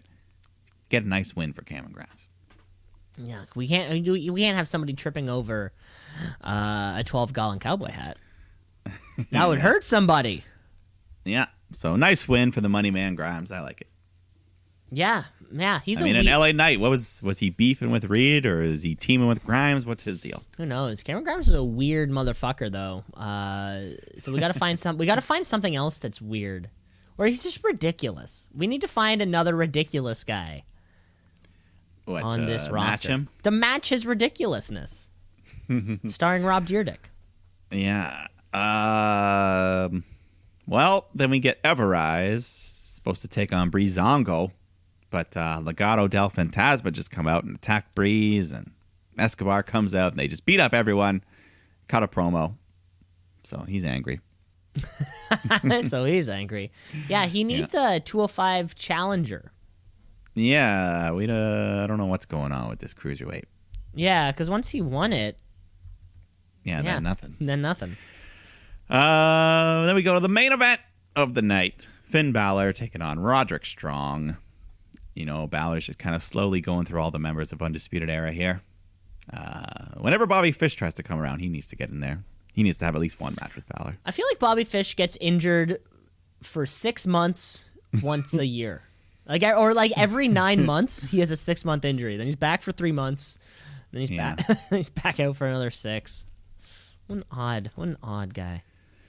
Well, in the meantime, we got another nice technical mat wrestling match here. Balor just targeting Roddy's arm, and Roddy gets lots of moves in, but eventually Finn hits the coup de grace. 1916 gets the win. And then at the very end, Adam Cole shows up and just stares him down from the ramp. And we'll get the title match next week. So big match, big show next week. 2 title matches, Regal's announcement. They're stacking that show. Yeah, I feel like that women's tag match should have been our main event. Maybe with the screw job they didn't want to, but it was still the better match. Yeah, it was the women's. Yeah, it was still a better match, but hey, I think Balor's future could be trying to survive all 3 of these guys at once. Ooh, in a fatal 4-way? And is it some kind of fatal 4-way is what's coming? Or will Adam Cole, baby, just kind of take it next week? I don't know. It's going to be a hot show next week. Yeah, I'm looking forward to it. Yeah. But that was it for NXT.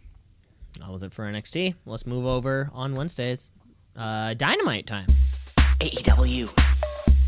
All Elite. They coming for you, Vince. Better watch out. It's too sweet. Dynamite TNT. The home of the NBA. The home of the NBA. That is true. And what's... Shaq's on the panel. What's the name of it? Does his thing have a name, the show he's on? I think it's called Inside the NBA. Inside, that's what it was. So he's here. He's here as a wrestler, though, tonight. Because we're starting off with that spectacle match.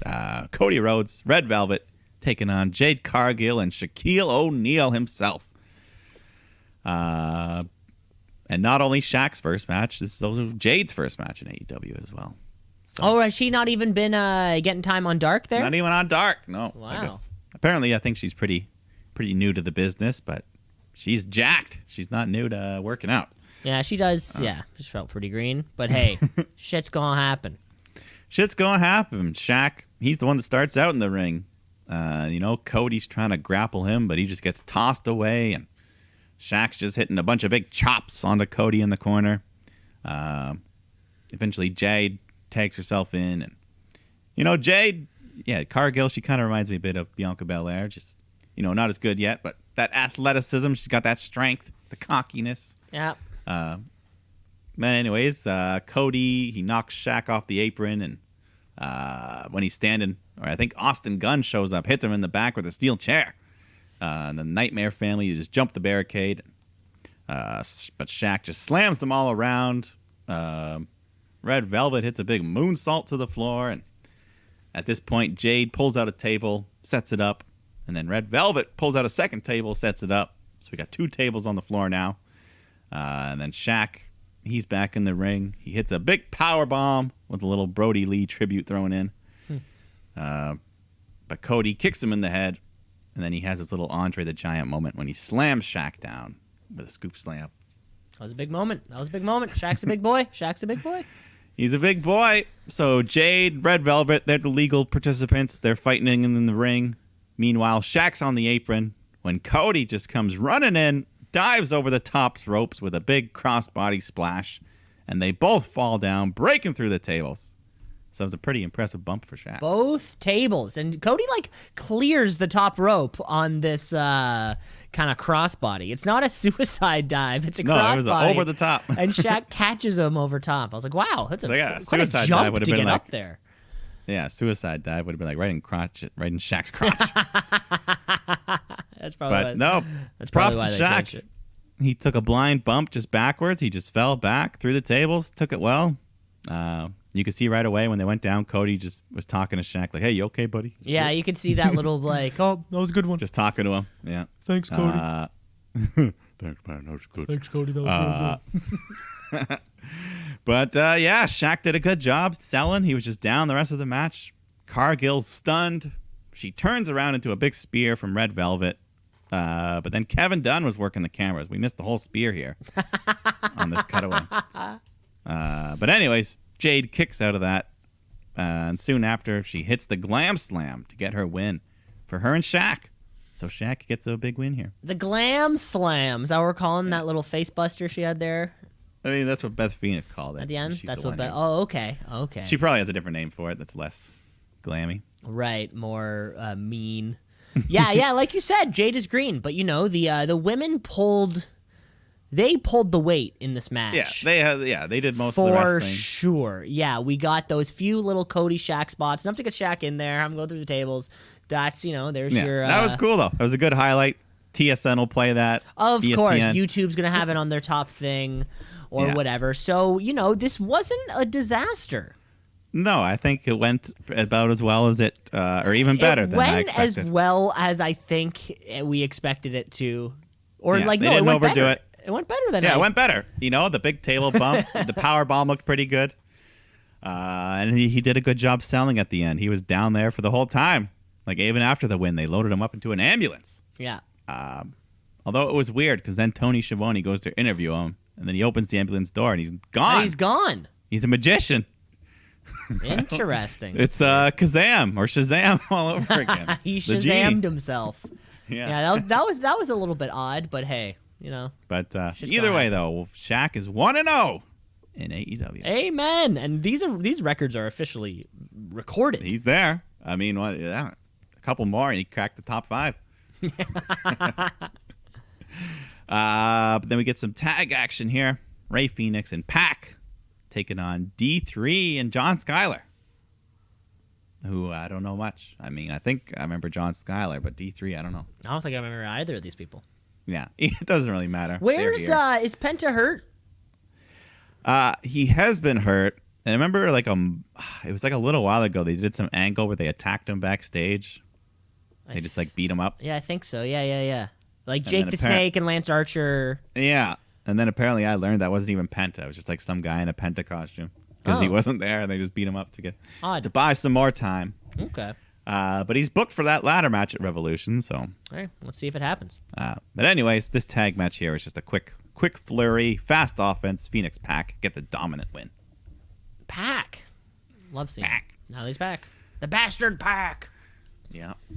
Then the Inner Circle come out, so Chris Jericho and MJF can address their tag title match coming up this Sunday. And, we've had this kind of town hall set up before, the podium, the people asking the questions. So Jericho says it's been a year since he lost his title, and he wants another championship. He's a 7-time tag champ with the likes of Dwayne Johnson and Paul Wight. So I would like to note, though, before we get too much into it, and I don't know if this plays into anything, Jake Hager was not there. Wardlow was standing behind Chris Jericho.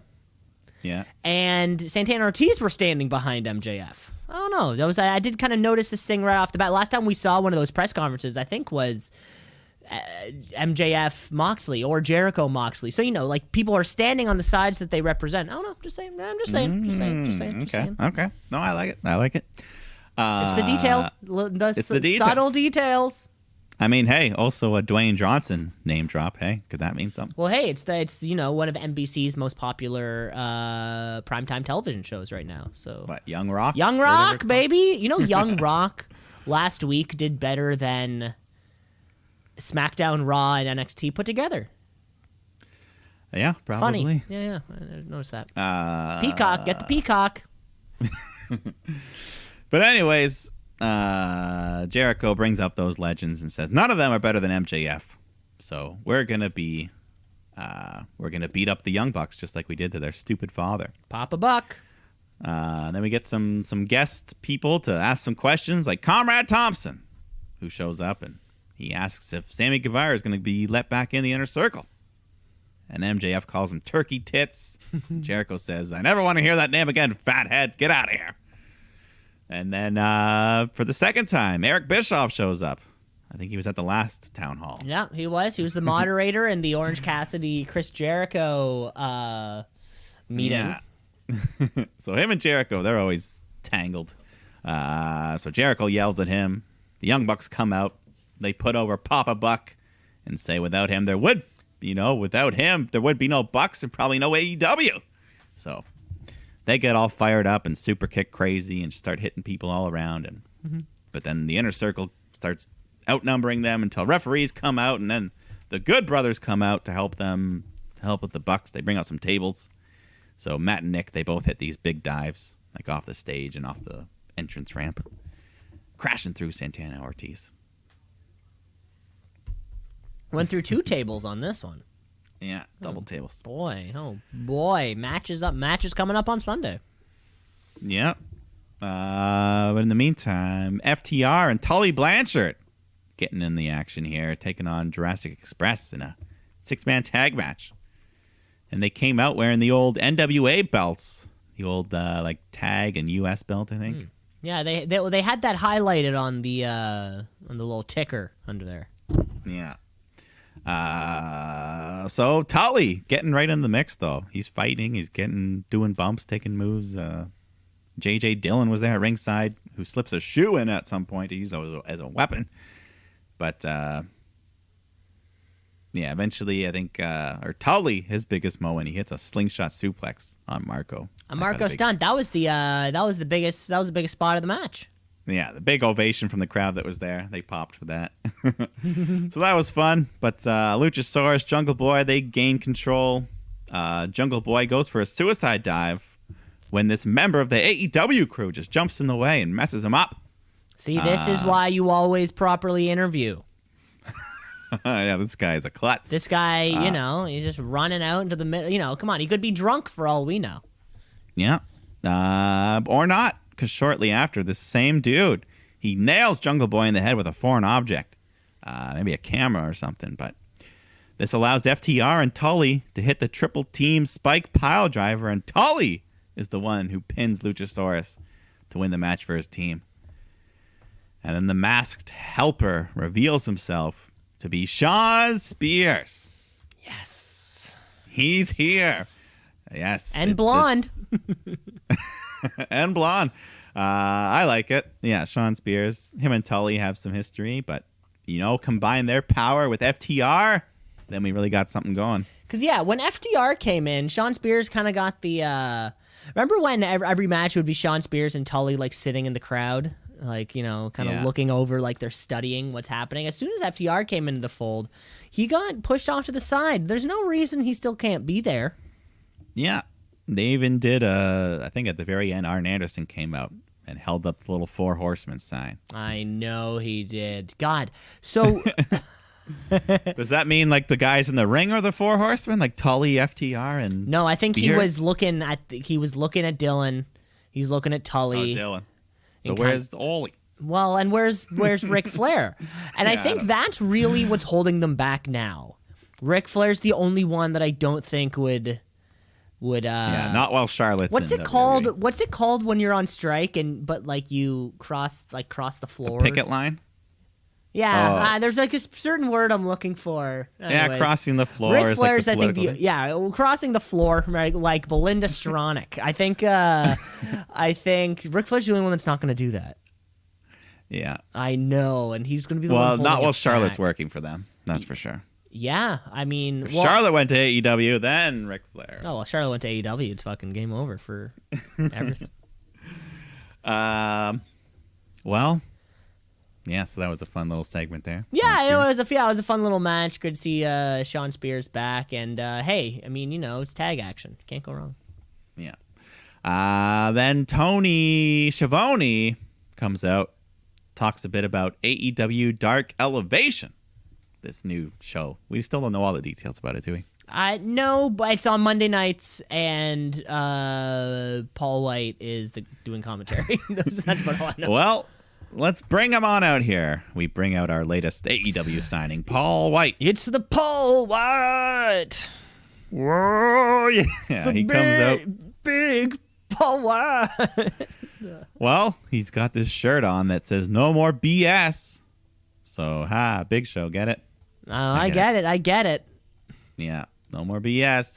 But then right after, it was funny. Right as he's wearing the shirt, they cut to a sign, a fan with a sign that says, "Welcome to the Big Show, Paul White." That was a good one. So they said Big Show right there. They said it right there, but I guess Yeah. we can sneak under it. I get it. It was a good reference. But anyways, Paul cuts a quick promo and says he's happy to be here. And, you've known him a long time. And crowd gives him a nice warm welcome. But Paul, he's got a big scoop for us. Because this Sunday at Evolution, that was where we got the famous botch, of course. This was tough. Evolution, revolution, elevation. It's all too Yeah. much. But anyways, the hot scoop this Sunday at the pay-per-view, AEW will hire a Hall of Fame worthy talent that is going to be a huge surprise and a huge asset to AEW. God, now this was huge. Ooh, what could that be? As soon as I heard him That's what say I this, did. I start like racking my brain of like who's not employed right now. Like who the fuck? That's a big hype. That's a big hype that they have to deliver on. I mean, it can't just be Big Show come out and be like, "It's me, Paul White." I hadn't signed yet. I didn't sign until now. Until right now. Okay, I'm here. It's the big show. But no, he says it's not who you think. This Sunday you'll find out. God, I have no idea who's a fucking free agent right now. The wheels are turning. Wow, I've heard some hot, crazy rumors out there. I mean, one of the biggest ones being Brock Lesnar. That would be insane. That would be the craziest. That would change professional wrestling right there. That would. Even if it's for like one match or two matches, yeah, that would be the biggest fucking thing to happen since. Because allegedly, right now, he's not signed by WWE. He's free. Yeah, he's just hunting turkeys up there in Saskatchewan. He's not doing anything much right now. Winters in Saskatchewan are not nice. And then, of course, there's always going to be the CM Punk wild card. Yeah. Whether he ever comes back or Whether not, he there's ever, always that. any single time that there's a battle royal, like one of their casino matches where there's like a question mark for their last, CM Punk will always be like one of the top possibilities at all times. Yeah. I mean, there was a Dwayne Johnson reference earlier in the show. Could you imagine that? Oh, I don't think, no, I think The Rock is not crossing that picket line Woo! at this point. But then again, it would I be don't the think biggest thing ever to happen. Yeah. It would be the I mean, they biggest thing. hyped it up. I'm hyped. I'm getting hyped for it. So I hope they deliver. So are we going to find out who it is just on Sunday? Selena Vega? So Zelina Vega, that would be Hall of Fame Her worthy. 90 days are up, I think. Well, if Brock Lesnar I mean, comes, she's not Hall of Fame worthy yet, but and it's going to be, I don't think she would be in that ladder match. yeah, that's true. But yeah, well, very excited too, Mike, and also I did look a little bit further back, and so it was January 4th on the Monday Night Raw Legends Night. That was the last time we saw the Big Show, Mr. Paul White. And then just today is the Mere 2 months ago. 4th of March. meaning that Yeah. it was 48 days between, 58 days, my mistake, between his WWE appearance and his AEW appearance. That, and now I haven't been doing math for anybody else, but that might be the least amount of time to go from one company to the other. Yeah, That we've certainly seen, in this modern era. Yeah, probably. Mm-hmm. But yeah, if we weren't already hyped enough for the Sunday show, that's just one more cherry on top. Yeah, it's gonna be fantastic. Can't wait. Kurt Angle, that's another name I've heard, but I don't think that would be as No, exciting. and Kurt Angle in a ladder match. Well, I don't know. Did they say that this person's going to be in the ladder match? I Or thought just they gonna show up? did. I thought they did, but maybe I thought that I was mean, the there are- TBA. There are TBAs, yeah, so I don't know. It could be both. We'll see. Okay, here was the quote. He had a big scoop that AEW would sign a Hall of Fame worthy talent that is a huge surprise and a huge asset. Okay, so you're right. Not necessarily, but there is still a TBA on that. Yeah, there's TBA. Okay. I mean, well, yeah. Well, It's just We'll so hard to tell. This is I can't. I don't wait. know, Can't wait. but the excitement's there. That's for sure. yeah. But let's move along here because we got something else we've been excited about. This whole women's eliminator tournament thing that's been going on and been going pretty well so far. And we've all come down to this. We're at the finals. We've got the winner of the U.S. bracket, Nyla Rose, taking on the winner of the Japan bracket, Ryo Mizunami. Winner gets a title shot. So let's just do this. You know, we're on the Dynamite side of things. We're pretty familiar with Nyla right now, but this Ryo, I like her a lot. She's got good charisma. She's, she seems a bit older, but, she's got that size disadvantage. So telling that story of trying to conquer Nyla and Vicky Guerrero at ringside taking cheap shots and all that shit. So, yeah, this was a nice match. I liked it. Yeah, then this was before the women's match time slot also. So right there, we knew that was a plus. And I feel like this match actually went on for a long period of time. Fucking leg drops off the apron. One of those like little guillotine, a couple guillotines. Yeah, those are some nice moves. Yeah. Big Death Valley driver from Nyla. Yeah, just a lot of back and forth. This is probably one of Nyla's better matches as well. Mm-hmm.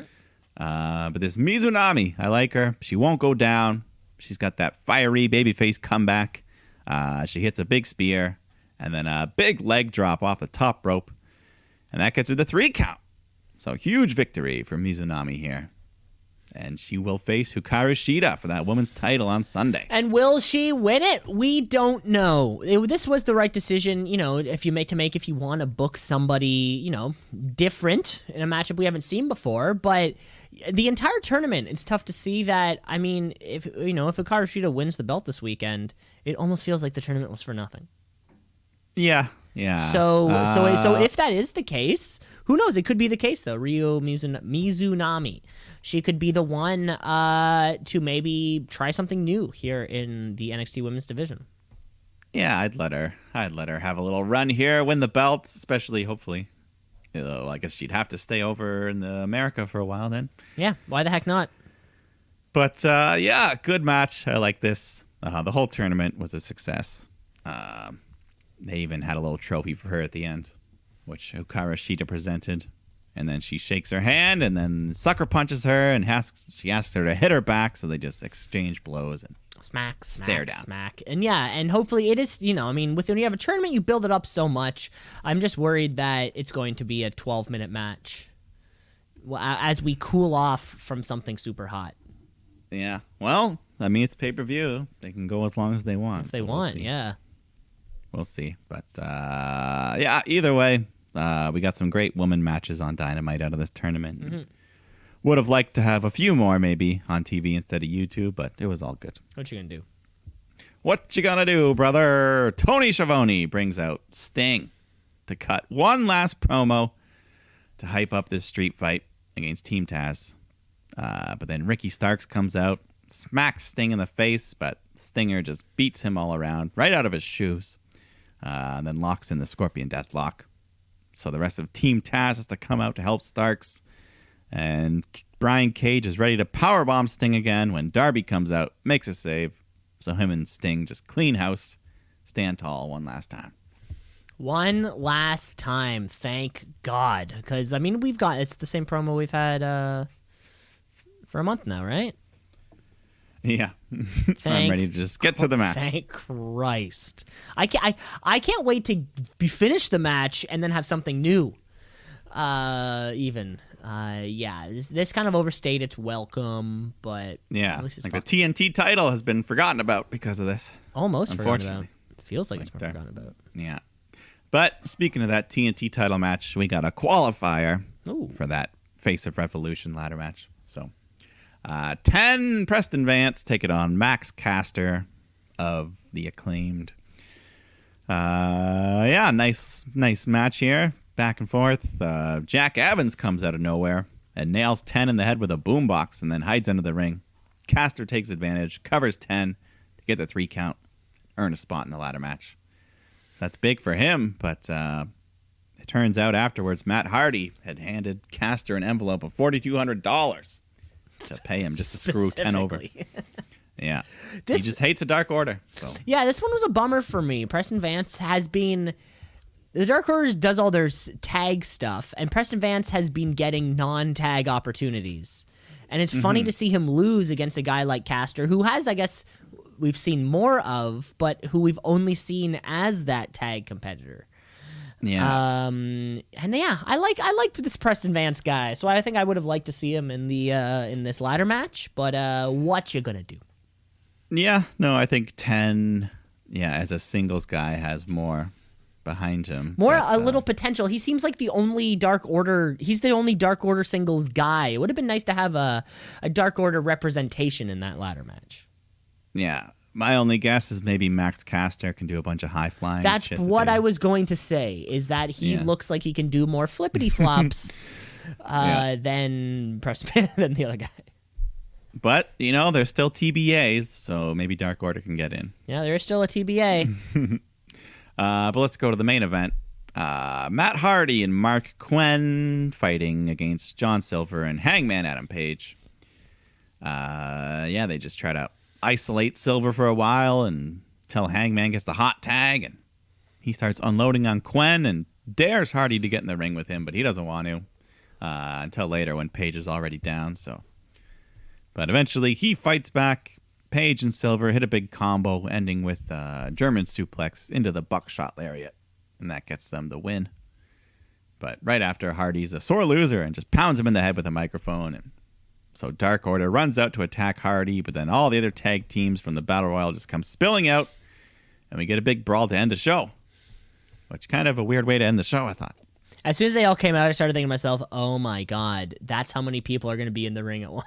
At once. Potentially. I think it is it's the casino kind of rules or whatever. But yeah, that's how we fade to black on the show's ends. Yeah, they did at some point during the show. They played a nice hype video for Moxley versus Omega. Somewhere in the middle there. Yeah, we didn't get a live Kenny Omega or nothing, Don Callis. Yeah, that was a little surprising. I guess it's total. They're not exposing us to anything that could be close to. It's like that Vince thing of don't have them touch each other before the match happens. Yeah. No, I get that, but imagine I don't know. I just thought this ending for Dynamite was kind of weird for a big pay-per-view to end it with like the least important match of the Tag Battle Royal. Yeah, I guess it was kind of like two things. It was the Tag Royal and then the big money match. Oh yeah, the money match. It kind of was like both things. But all of them, they feel like not even like the fourth most important match on the card. Yeah, it was a little bizarre. Anyway, it doesn't matter. The whole show is going to be great. Who the heck knows? Let's just get right into that show then, shall we? Because this Sunday, live from Daly's Place, home of the Jacksonville Jaguars, meow, we have AEW Bracket R and Bracket Evolution. Well, funnily enough, that actually was the name of a NXT TakeOver R-Evolution. Oh, really? Yeah. To get even deeper. Was it pronounced like Revolution or? I think it was R-Evolution. Oh, like it's meant to say like a I don't know. I get it. Like, it's I still don't know what NXT. I still don't know what NXT means. I think it's next. Yeah, but why? Where's the E? Where's the the E? Yeah, neither do I. But let's get right into that pay-per-view because we're, it seems like another hot AEW pay-per-view where everything on the card seems important enough. Well, it's gonna be a big show. They're, during this whole COVID era, they've taken the mantle of 4-hour shows, 5-hour shows. Why not? Let somebody else do it. For a change. Oh, I mean, when you only do it every 3 or 4 months, it's not that big a deal. We don't get too many pay-per-views from them, so we're having a pre-show match as well. I don't know. They didn't really talk about this, but Riho and Thunder Rosa are teaming up to take against Britt Baker and Rebel. Which, after Riho's great showing a few weeks ago, I'm looking forward to seeing some more. Yeah, this just seems like what would be a good tag. Britt Baker, Reba. Yeah, it's a great show. They're the combo, so why the hell not? It means that Riho is here, though. Yeah, she's here, hopefully to stay, because, she was looking really good. Mm-hmm. But then, speaking of tag match, we do have that Casino Tag Team Royale for a future AEW World Tag Title shot. So we've got all 4 members, or 4 members of the Dark Order in there, 2 separate teams. And then you got Inner Circle, Santana and Ortiz, Butcher Blade, Private Party, Top Flight, Death Triangle. All the big teams are in there, plus some TBAs. So anyone can win. Yeah, and I guess a future tag team championship opportunity. Who knows where we could go on this? Because I hate sometimes when it's like, something like this could just be a little match on a Dynamite where you lose. Anytime there's a tournament for a future championship, I'm like, you could just lose it. Then what was it all for? But like we saw with that women's tag championship tournament, it seemed like it was booked pretty well. Let's give this one to the Inner Circle. Santana Ortiz. That's cool. Oh yeah, sorry. Santana Ortiz. Yeah. I mean that. Inner Circle. Yeah, I'd give it to them. They look like a good option. If not them, then maybe one of the Dark Order teams. But Death Triangle. Yeah, see, who can we get a badass match out of or who can give a badass match with the Young Bucks? Yeah. But like you said, just seeing the ring filled with that many men at once. A lot of beef. That's like 30 guys at once or something. We'll see. Then another match that just kind of got added on the last second there. I think Miro just cut a quick promo backstage. Because Miro and Kip Sabian are taking on Orange Cassidy and Chuck Taylor. This will be a little cool off match. God, the whole Miro thing really cooled off. Yeah, this would be the one match I'd say you could probably cut from the show if you had to. Yeah. But if you need a cool off, if you need a match right before that barbed wire death match, this is the one. And it still makes me wonder, we brought Miro in. There's an injury to Trent, but and I've never booked a wrestling show in my life, but how do they not know when something's gone on too long? I don't know. Yeah, normally Tony Khan's pretty good at adjusting on the fly. It would be just take them out if you don't want it, or remember how quickly they got rid of Brandy Rhodes' faction when everyone was like, "This isn't that good." Oh right, what was that called? The Nightmare something. The Nightmare something. Yeah, the sisters. I don't know. That poor girl shaved her head for no reason. Oh my God, what was her name? Mel. Yeah, she wasn't even in the tournament. Oh, poor girl. But anyways, moving on here, because we do have that money match we talked about. Adam Page taking on Matt Hardy, and the winner receives the loser's 2021 first quarter earnings. Will they disclose the amount? Who knows? Well, remember when Adam Page flipped the contracts on him? Yeah. Does that mean there could be a secret stip? This is what Matt Hardy thinks the stip is. I think they already settled that. Oh, we already established? I'm sorry. What... I'm sorry. I forget. I mean, who knows? Maybe there's a super step. Nightmare Collective. Collective, that's what it was. That stupid thing.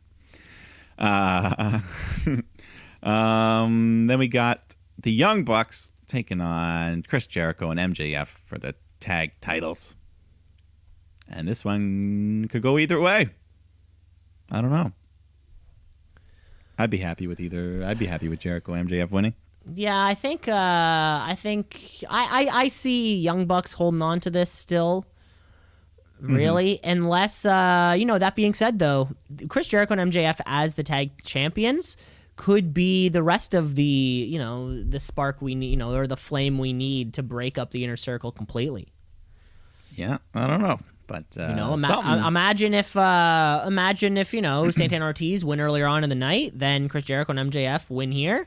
Next thing you know, we have an inner circle kind of breakup. And that could be pretty fun. Mm-hmm.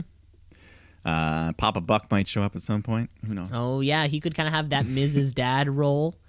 Yeah. Then we're going to get Team Taz, Brian Cage, Ricky Starks taking on Darby Allin and Sting in a street fight. So this could be anything, really. Parking lot, stands, weapons, they can go anywhere. Yeah, I'm thinking it won't be pre-recorded, though. I don't know. Yeah, now that Sting's taking bumps and stuff. Now that he's taken a bump, yeah, it could be one of those things like in the parking lot, like we saw with the parking lot brawl. Yeah, probably not quite as wild. Yeah, probably not quite as wild. But either way, Darby Allin, Sting, you guys get the win, and then please, Darby, fucking leave Team Taz alone. Yeah, or Team Taz, leave Darby alone. Yeah, just leave each other alone. Let's get back to some TNT title action. Exactly. Yeah. And speaking of the TNT title, we got the Face of the Revolution ladder match for a future TNT title opportunity with the likes of Cody Rhodes, Scorpio Sky, Penta El Zero, Lance Archer, Max Caster, who really does stand out there, doesn't he? He really does. And TBA. Who knows? There could be 3 more TBAs. Right. I'm going to say just one more TBA. I think 6 dudes in a ladder match is probably like the most you can do. Before. I know what you're saying. Yeah, of course you could put 13 guys in a match. But yeah, the TBA, whether this is the big show, Paul Wight spot, sorry, the Paul Wight promise, whether that's this surprise or if we get 2 surprises in one night, who knows? But either way, it's a ladder match. It's gonna be the PWP. Yeah. It's a ladder match. It's going to be good. Yeah, this is going to be a banger. Even just looking at the people in Penta is going to... You know what he can do. You know what Scorpio Sky can do. You know what Cody Rhodes. You know what Lance Archer can do. And we know what TBA can do. So, yeah, this is just going to be one of those banger matches. Maybe even kick off the show. Maybe. Yeah. I think looking at the list right now, I think I'd let Penta win this thing. Let him have a nice title shot. Are we hanging a briefcase up there? What do we think we're hanging? Well, it's not a poker chip because it's not Double or Nothing. What's the Revolution shtick? Maybe like an orb, like a sciencey looking orb. A clock. A clock. I don't know. Yeah, I don't know. We gotta hang something up there. Yeah, it'll be a great match either way. Mm-hmm. Then we got the Women's Championship: Hikaru Shida, Ryo Mizunami. We already hyped this up. Great tournament. Yeah. Should be a great match. Hopefully. Really don't know. Who knows where? I really don't know where they're gonna go with this one.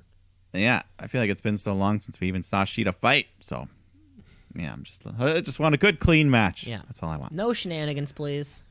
And then I guess what we can all assume is the main event of the evening. Most definitely. The AEW World Heavyweight Championship exploding barbed wire death match. Kenny Omega defending against Jon Moxley in what I have very high expectations. Just in the innovation, the bloodshed. I think they're going to go all out. The explosions. I think they're going to give it their all. We're going to get like a 30-minute crazy match. Potential 5 stars. I hope it's at least 30 minutes. You know what? Yeah, Moxley needs that 5-star match because he doesn't have one. Yeah. He needs the 5-star match, and if anybody's going to give it to him, of course it's going to be Kenny Omega. If someone's going to be there while it happens. We're all excited for how ridiculous and bloody and innovative and brand new this whole kind of thing will be. There's not a professional wrestling fan on the planet who's not looking forward to this. Yeah, gonna be a great match and great pay-per-view overall. Every match has the potential to be a damn good one. Amen, it does. That was Revolution, and that was the entire podcast. That was it. God, this show was a little bit of a marathon. So let's bring ourselves to the Wrestler of the Week. It's the Wrestler of the Week. The Wrestler of the Week. Of the Week. Of the Week.